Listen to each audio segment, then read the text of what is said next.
There is no other higher calling than to be at the feet of Jesus. There is no higher calling than to be your servant and doing the things, Lord, that you call me to do, my God. You set me apart, Jesus. You call me, Father. You call me my name. You call me my name, Jesus. You call me my name, Lord. You call me, Father, because you love me. Because you love me. And so much is your love for me. My God, you sent your son, Jesus. He surrendered his love. He surrendered it all on Calvary. Oh yes, let us not take this walk with Christ lightly. Let us not play religion. Oh hallelujah, hallelujah. Oh yes, my Father. Oh, we worship you, Jesus. We worship you, Lord. We worship you, Jesus. Blessed be your holy name. Oh, it's so good to be in the presence of an almighty God. It's so good. There's nothing in this world that can keep me away from you, Lord. And there's nothing that will keep you away from me. And we thank you, Jesus. Oh, we feel your presence here, Lord. Hallelujah, hallelujah, hallelujah, hallelujah. Let's give him a praise offering. Let's give him our worship. Let's tell him how much we love him. Let's give him glory. Oh, hallelujah. Oh, yes, Jesus. Oh, yes, Lord. I'm amazed. I'm amazed. I'm amazed by you. Yes, Lord. Oh, yes, Jesus. I'm amazed by you, Lord.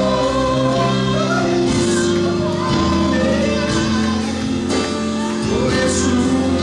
I'm amazed by you, Lord. Yes, Jesus. Oh, yes, Lord. Yes, Lord.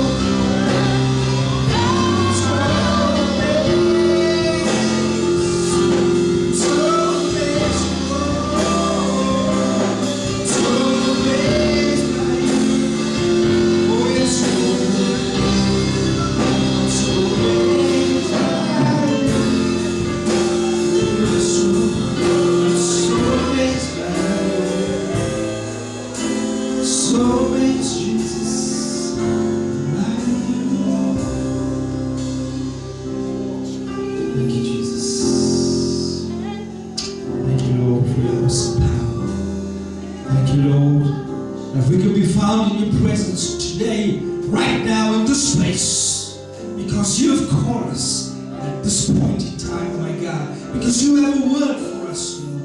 And I pray, Lord, even as we delve into your word, my God, that you will touch the lives of your people, my Father, that, Lord, you will open our hearts and minds to receive that which you've given unto us, Lord. And I pray, Lord, that you be seen through me, Father, that you be exalted, my God. It's nothing about me. It's never been about us, Lord. It's always been you. It's always been you, the center of it all. And we thank you, Jesus. We know, Lord, that which we're about to receive. We pray, Father, that you will touch lives. You will change lives. And we will never be the same again. And we just want to give you praise, glory, amen. Hallelujah. You may be seated. Are you happy, church? Are you happy, church? Amen. Just greet someone. Hallelujah. Tell them that God loves them. Hallelujah. Amen. Hallelujah. I just want to take this opportunity of thanking Pastor Bob for giving me this opportunity to share the word of God. Hallelujah. And so I just want to get straight into the word. It's a long word. And I don't know if it might be the first part 2 of my career. But I pray that I'm not the part 2 person yet. But if I can give this word to you in one solid package, amen, it'll be a good achievement. But if it's not, then I pray that you come to the prayer meeting. And I don't know whose turn it is, but I'll probably hijacked somebody on the prayer meeting. But amen. We will tarry as the Lord allows us to. And I hope I'm mindful of the time, even as we go along. But this is a word that God given unto me. And I was so blessed that even as I sat throughout the week and really pondered on this. But yesterday, man, I sat from about 10 a.m. in the morning and until the very wee parts of the night. I was still taking it in. Hallelujah. Amen. And I didn't know what to put in and what to leave out. Amen. But I hope that we can put together this word. And I've titled this word, Making Wise Choices. But within this, I've given it a subtitle called Choices that will lead you to Christ, or choices that will lead you to a Christless eternity.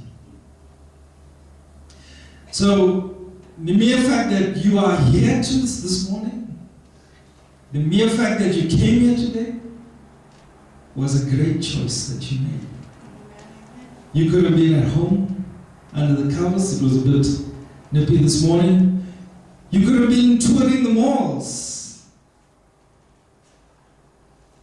You could have been doing things that you wanted to do over the weekend. But the minute you made a choice to come to the house of the Lord, you have made one great choice. Hallelujah. Amen. Hallelujah. So let's not diss those that are not here. There are emergencies. We understand. We understand that people are working as well. But if you miss the 5 past Sundays and you come today, you made a good choice. I'm not earning anything to you this morning, but I want to challenge you. And I've got scriptures to back up. And I've counted the number of scriptures that I have in today's word. It's about 27 scriptures.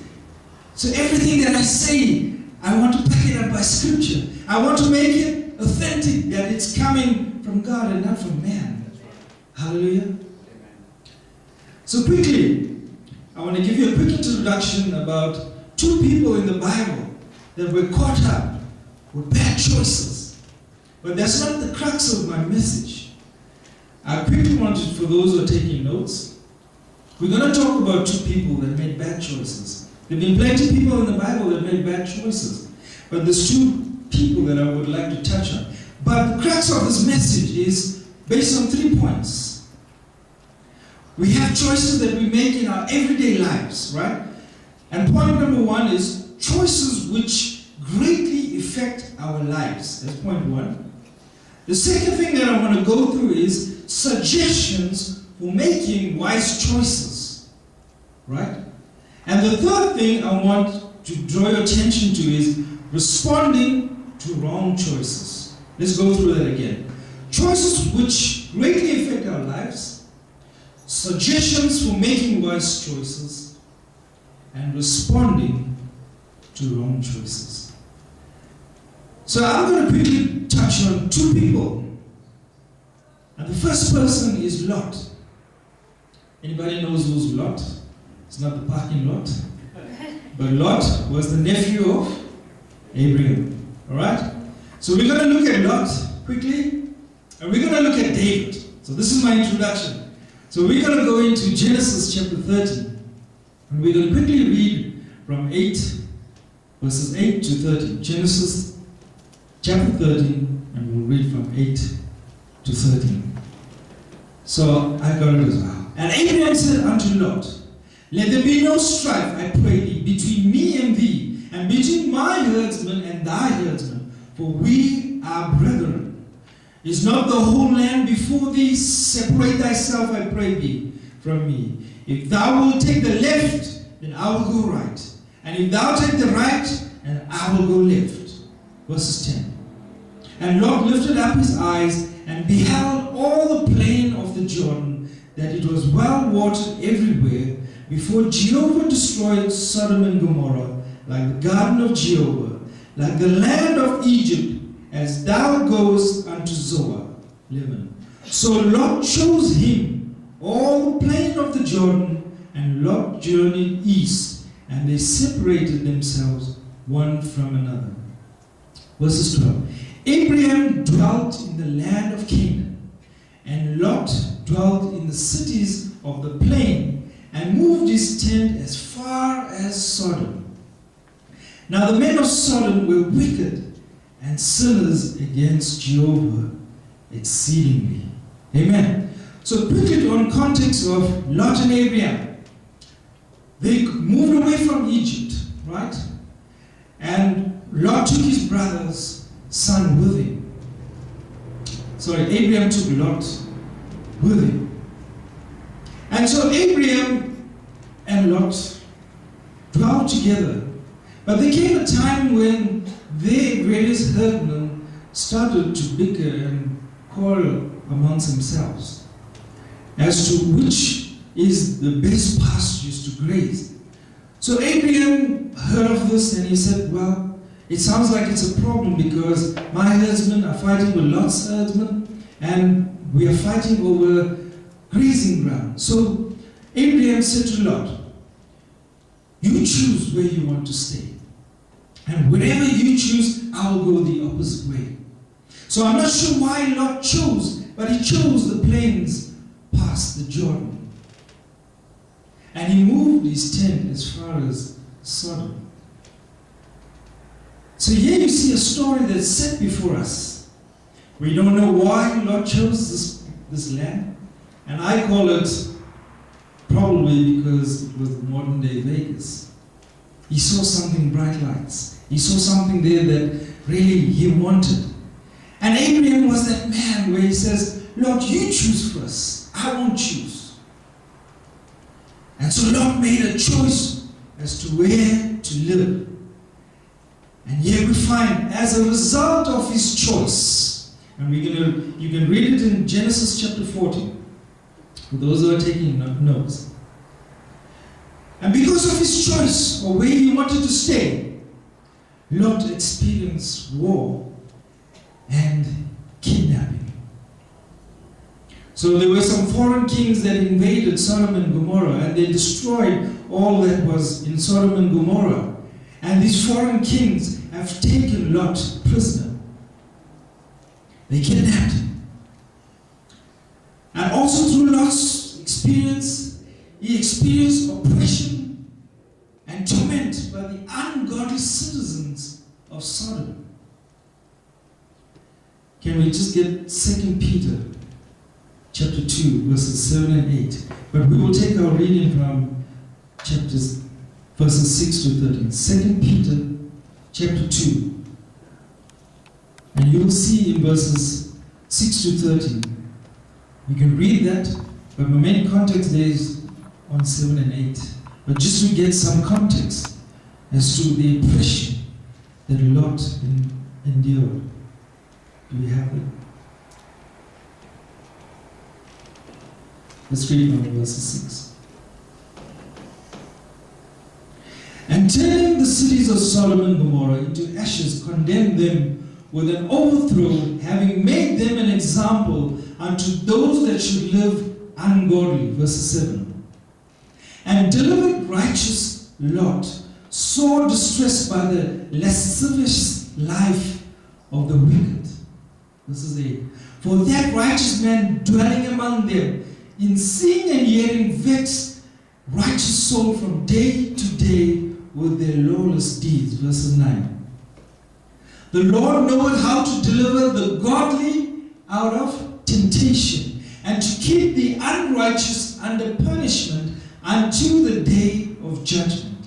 Verse 10. But chiefly them that walk after the flesh in the lust of defilement and despise dominion, daring self-will, they tremble not to rail at dignities. Whereas angels, through greater in might and power, bring not a railing judgment against them before the Lord. But these as creatures without reason, born mere animals to be taken and destroyed, railing in matters whereof they are ignorant, shall in their destroying surely be destroyed. Last one, 13. Suffering wrong as the hire of wrongdoing, men that count it pleasure to revel in the daytime, spots and blemishes, reveling in their deceivings while they feast with you. So here we find that Lot was oppressed and tormented by the ungodly citizens of Sodom. He lost all his possessions. And you know the story. He even lost his wife. And further, he even experienced incest with his daughters. And that's all because of the choice where he chose to live. Now man, I looked at this and I said, just because the choice of where you wanted to live, you go through that much. War, kidnapping, death of his wife, incest with his daughters. You can read that in Genesis chapter 19. This must have been a traumatic choice. A real disastrous choice. So quickly I want to go to the second character, man of God's own heart, David. And we're going to see through the story of David quickly in 2 Samuel chapter 12. We're not going to read it. And so you'll see through the following of this. In 2 Samuel chapter 12, you can read it, 12, 13, and 15. You'll find that David did some unsavory things that displeased God. And how many of you know that David committed premeditated murder? In our modern day, premeditated murder carries a higher sentence than murder itself. Because you plotted the demise of somebody else. You carefully thought out for a devious plan to kill somebody. And so you find that David chose to commit adultery with Bathsheba. And as a consequence, he suffered a few things. And we know the story that he sent Bathsheba's husband, Uriah, into the forefront of battle, knowing that he would be killed. So much so that he could take his wife. What a devious plan. And so through David's choices that he made, he suffered the death of his son, his infant son. He had a child with Bathsheba. And in 2 Samuel, you will read from chapter 12 that his son was taken away from him. Now David had lots of wives, concubines, and they had a lot of children. But I want to draw your attention to these three children. He had Tamar, a daughter. He had Absalom, and he had Amnon. Now Amnon, if I read it carefully, was his firstborn child. Right? And Tamar and Absalom were from his other concubines. Right? But the Bible says that Tamar was so beautiful that Amnon, her own brother, lusted after her. So much so that he defiled her. He raped her. He molested her. And Absalom, who was Tamar's blood brother, he sought to kill Amnon. Right? All because of one mistake that David decided to do was to commit adultery and take another man's wife. And you will see that Absalom kills Amnon, and then Absalom himself sought to kill his own father. The Bible even speaks in 2 Samuel 15 to 18. It says that Absalom slept with men. He led an army to kill David. He in turn was killed. And all through David's what? His bad choices. His choices that defiled what God had in store for him. But we will later read on that God still loved David unconditionally. He forgave David. But our God is still an eventual God. He still sought to punish David in ways that David realized that he had to lose things because of his bad choices. He had to lose his sons. He had to lose everything. And I don't know what it is as a parent to lose a child. But so we see from Lot's experience, we see from David's experiences that the choices we make affects our lives going forward. You may think you got away with something. You think you may have made a choice and it was, nobody knew that I made that choice, but I did it anyway. But those choices come back. Those choices come back. So quickly, I want to get into the real text of where I want to go. And I want to speak about there are choices in our everyday lives that we have to make. And the first one of the three is choices which greatly affect our own lives. I've got 5 things to discuss on this point. And the first one is choosing a career. Now, from a worldly point of view, your choice is important, right? Because the job market is always changing. The wrong choice could lead to financial ruin and disaster.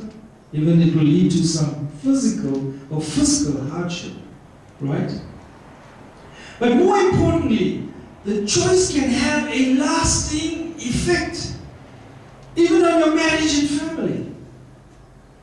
Now, I remember in our early years, I think we were just married a few years, and then my boss said, Devin, there's nothing to offer you. You're going to reach a stalemate. So I have something for you in Johannesburg. And like Pastor said, we came to this God-forsaken land called Johannesburg. But in Durban, I had relaxed hours, started on time, finished on time, was home early, and everything on family and marriage was great. So when I come to Johannesburg, the old ballgame changes. It's now working long hours and toiling because why? I want to show Johannesburg that this Durban boy can make it. And I was going to do everything. I've met resistance from people at work. I've met resistance from people in higher positions that they wanted to see me fail. And I said, because God, you have allowed me to come here. It wasn't a decision that I just totally made on myself. I was involved in our Durban church. I was involved in praise and worship. My wife was involved in Sunday school. We were involved in the youth. We were involved in just about everything. And just to give that up was a choice that I could not make on my own. But God led me to greater things. Hallelujah. So more importantly, choices can have a lasting effect on your family and marriage. And so, along with this working late, it becomes stressful. The wife is doing traveling. We don't see each other on times. And so it becomes really a stressful time. We also realize that the choices we make on our careers can affect your service to God. And this is what I was talking about. We left a fully operational church where we were fully involved, and we've come to Johannesburg, and now we're looking for a place to worship. And so we found, after a while, a place to worship, and we soon fitted in. But because we know that this was choices that was laid before God, and we brought it before Him, And he made a way because he had a plan and a purpose for our lives. But how often is sometimes we make career choices that doesn't help us. It might bring you more money, but it takes you away from the service of God. It takes you away from family and marriage time. We make money the primary factor in your decision, and destruction will follow. Let's put up 1 Timothy 6 and verses 6 to 10. I want to prove to you what I am saying.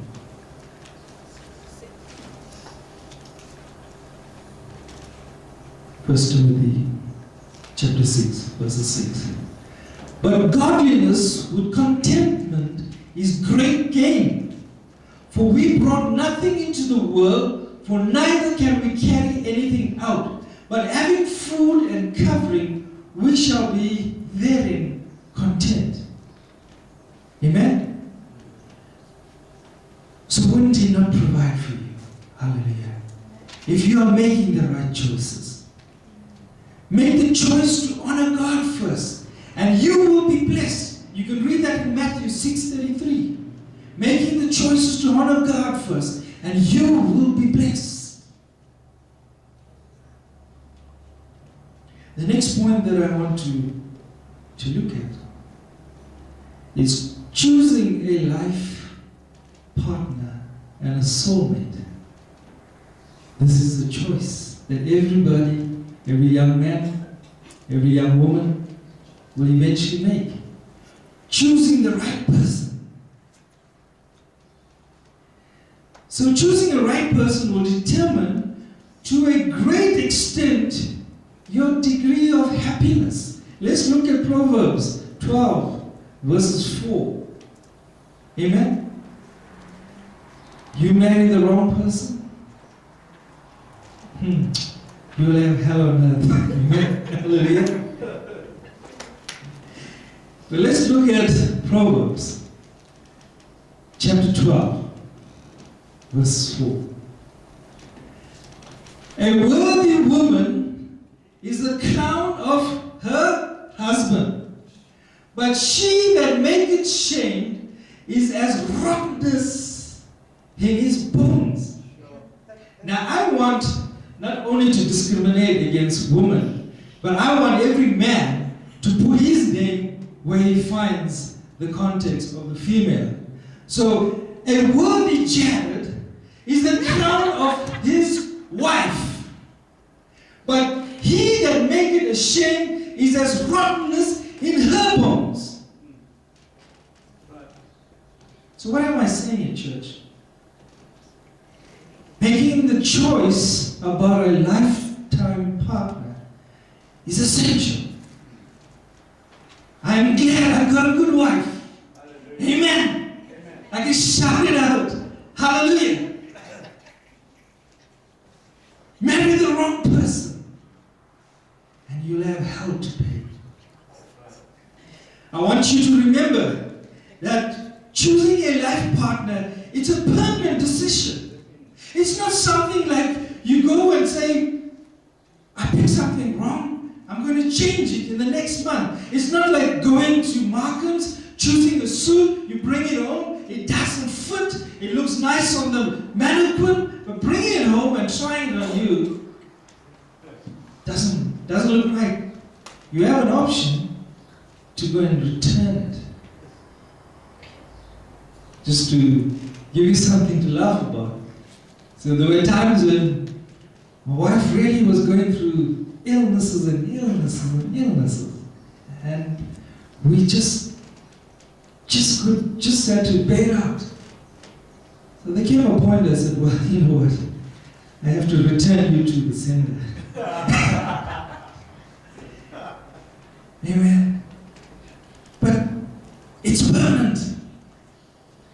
We cannot change our spouses like the clothes we have taken.